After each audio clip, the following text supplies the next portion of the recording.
Hi friends, we are cooking and വ്ളോഗ്സിലേക്ക് എല്ലാവർക്കും സ്വാഗതം. ഇന്ന് ഞാനേ അടിപൊളിയൊരു ചമ്മന്തിയാണ് കേട്ടോ നിങ്ങൾക്ക് പരിചയപ്പെടുത്തുന്നത്. ഇത് തേങ്ങ വെച്ചിട്ടാണ്. അത് പക്ഷേ തേങ്ങ അരയ്ക്കാതെ നമുക്ക് എങ്ങനെ ചമ്മന്തി ഉണ്ടാക്കാമെന്നുള്ളതാണ് കേട്ടോ കാണിച്ചു തരുന്നത്. അതിന് ആദ്യമായിട്ട് നമുക്ക് കുറച്ച് തേങ്ങ ഒരു പാത്രത്തിലേക്ക് എടുക്കാം.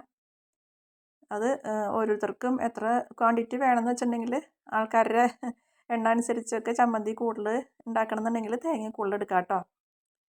അതിലേക്ക് ഞാൻ കുറച്ച് ചെറിയ ഉള്ളിയാണ് കേട്ടോ, സവാളയല്ല ചെറിയ ഉള്ളിയാണ്. ചെറിയ ഉള്ളി ചെറുതായിട്ട് കൊത്തി അരിഞ്ഞതാണ്. പിന്നെ കുറച്ച് ഇഞ്ചി അരിഞ്ഞതാണ് കേട്ടോ. പിന്നെ നമുക്ക് എരിവിന് ആവശ്യമുള്ള മുളക് പൊടി ചേർക്കാം കേട്ടോ. അത് എരിവ് കൂടുതൽ വേണ്ടവർക്ക് കൂടുതൽ ചേർക്കാം. പിന്നെ നമുക്ക് പാകത്തിനുള്ള ഉപ്പും ചേർത്തിട്ട് തേങ്ങയിലേക്ക് ഇതെല്ലാം കൂടിയിട്ട് നന്നായിട്ട് ഇളക്കി നന്നായിട്ട് തിരുമ്മി പിടിപ്പിക്കണം കേട്ടോ. നമ്മൾ കൈകൊണ്ട് തന്നെ തിരുമ്മി പിടിപ്പിക്കണേ. നമ്മൾ ഇതിൽ പുളി ചേർക്കണില്ല കേട്ടോ. പുളി ചേർക്കാണ്ടാണ് നമ്മൾ ഈ തേങ്ങ ചമ്മന്തി ഉണ്ടാക്കണത്. പുളിയും ചേർക്കണില്ല, പിന്നെ നമ്മൾ അരയ്ക്കണമില്ല കേട്ടോ. അപ്പോൾ അത് എങ്ങനെയാണെന്നുള്ളത് നമുക്ക് വഴിയേ കാണാം കേട്ടോ. അപ്പോൾ അത് ഞാൻ നന്നായിട്ട് തേങ്ങയും ചുവന്നുള്ളിയും മുളക് പൊടിയും ഉപ്പും എല്ലാം കൂട്ടിയിട്ട് നന്നായിട്ട് തിരുമ്മി പിടിപ്പിച്ച് എടുത്തിട്ടുണ്ട്. നമ്മളത് ഒരു സൈഡിലേക്ക് മാറ്റി വയ്ക്കുക. അതിന് ശേഷം നമ്മൾ ഒരു തവ അടുപ്പത്ത് വെച്ചിട്ട് അതിലേക്ക് ആവശ്യത്തിനുള്ള വെളിച്ചെണ്ണ ഒഴിക്കുക കേട്ടോ. വെളിച്ചെണ്ണയാണ് വേണ്ടത്. അതിലേക്ക് കുറച്ച് കടുക് ഇട്ട് കൊടുക്കാം. കടുക് പൊട്ടി കഴിഞ്ഞ് കഴിയുമ്പോൾ നമുക്ക് അതിലേക്ക് 2-3 വറ്റൽമുളക് ഇട്ട് കൊടുക്കാം കേട്ടോ. കടുകും വറ്റൽമുളകും അതിൽ കിടന്ന് വെളിച്ചെണ്ണയിൽ കിടന്നിട്ട് ഒന്ന് നല്ലോണം മൂപ്പായി കഴിഞ്ഞ് കഴിയുമ്പോൾ നമുക്ക് അതിലേക്ക് ഇനി ഇടാനുള്ളത് നമ്മൾ തേങ്ങയിലേക്ക് ചെറിയ ഉള്ളി ചേർത്തുണ്ടല്ലോ.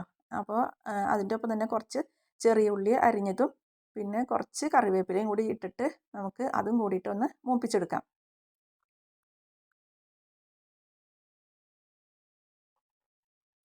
ഒരുവിധം നല്ല ചുവപ്പായിട്ട് നമ്മളൊക്കെ അത് മൂപ്പിച്ചെടുത്താൽ മതി. വല്ലാണ്ട് കരിഞ്ഞു പോവാതെ ശ്രദ്ധിക്കുക കേട്ടോ. പിന്നെ അതിലേക്ക് നമ്മൾ ആദ്യം മിക്സാക്കി വെച്ച തേങ്ങാക്കൂട്ടുണ്ടല്ലോ, ആ കൂട്ട് ഇട്ട് കൊടുക്കാം. എന്നിട്ട് പിന്നെ അത് എല്ലാം കൂടിയിട്ട് നന്നായിട്ട് ഒന്ന് മിക്സാക്കി എടുക്കുക. ഇനി നമുക്ക് പുളി ചേർക്കണമെന്നുണ്ടെങ്കിൽ ഈ സമയത്ത് ചേർത്ത് കൊടുത്താൽ മതി കേട്ടോ. അതിലേക്ക് നമ്മൾ ഇതെല്ലാം കൂടി മിക്സാക്കി എടുക്കുമ്പോൾ തന്നെ അതിൻ്റെ നല്ലൊരു സ്മെല്ലുണ്ടാവും കേട്ടോ. എന്നിട്ട് നമ്മൾ എന്ത് ചെയ്യണമെന്നറിയോ, ഇത് എല്ലാം കൂടി ഒന്ന് ഒതുക്കി വെച്ചിട്ട് അതൊന്ന് കുറച്ച് നേരം ഒന്ന് മൂടി വെച്ചിട്ട് വെയിറ്റ് ചെയ്യുക. അധിക സമയമൊന്നും നമ്മൾ വെയിറ്റ് ചെയ്യണ്ട. ഒരു 2-3 മിനിറ്റ് വെയിറ്റ് ചെയ്ത് മൂടി വെച്ചാൽ മതി. അതിനുശേഷം നമ്മൾ തുറന്നിട്ട് അത് നന്നായിട്ട് ഇളക്കി മിക്സാക്കി എടുക്കുക. അപ്പോൾ നമ്മുടെ ചമ്മന്തി തേങ്ങ അരയ്ക്കാതെ നമ്മൾ ചമ്മന്തി ഉണ്ടാക്കിയതാണ്. അപ്പോൾ ഇതൊക്കെ ഈസി ആയിട്ടുള്ള റെസിപ്പികളല്ലേ. നമുക്ക് നാട്ടിലൊക്കെ കറണ്ട് ഇല്ലയെന്നുണ്ടെങ്കിൽ രാവിലെ ദോശയ്ക്കും അപ്പത്തിനും ഇഡ്ഡലിക്കൊക്കെ ചമ്മന്തി ഉണ്ടാക്കണമെങ്കിൽ ഭയങ്കര ബുദ്ധിമുട്ടാണ്.